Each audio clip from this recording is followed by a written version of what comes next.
നമസ്കാരം, VCV ന്യൂസിലേക്ക് സ്വാഗതം. ആദ്യം പ്രധാന വാർത്തകൾ. സംസ്ഥാനത്ത് SSLC +2 പരീക്ഷകൾക്ക് തിങ്കളാഴ്ച തുടക്കമായി. 3 വിദ്യാഭ്യാസ ജില്ലകളിൽ നിന്നായി 30,086 പേരാണ് പരീക്ഷ എഴുതുന്നത്. മാർച്ച് 3-ന് തുടങ്ങിയ പരീക്ഷ മാർച്ച് 26-ന് സമാപിക്കും. തെക്കുംകര ഗ്രാമപഞ്ചായത്ത് ഇലക്ട്രോണിക് വേസ്റ്റ് കളക്ഷൻ ആരംഭിച്ചു. സംസ്ഥാനത്ത് വേസ്റ്റ് കളക്ഷൻ അനുമതി ലഭിച്ച 3 പഞ്ചായത്തുകളിൽ ഒരു പഞ്ചായത്താണ് തെക്കുംകര.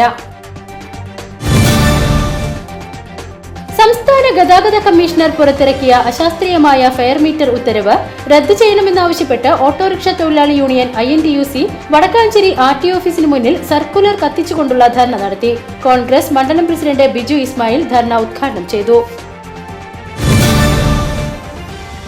വടക്കാഞ്ചേരി ബ്ലോക്ക് പഞ്ചായത്തും എരുമപ്പെട്ടി ഗ്രാമപഞ്ചായത്ത്, എരുമപ്പെട്ടി സാമൂഹിക ആരോഗ്യ കേന്ദ്രം എന്നിവയുടെ സംയുക്ത ആഭിമുഖ്യത്തിൽ ഗർഭാശയ സ്തനാർബുദ ക്യാൻസർ നിർണയ ക്യാമ്പ് സംഘടിപ്പിച്ചു. Vadakkanchery block panchayat president KV Nafeesa camp ഉദ്ഘാടനം ചെയ്തു.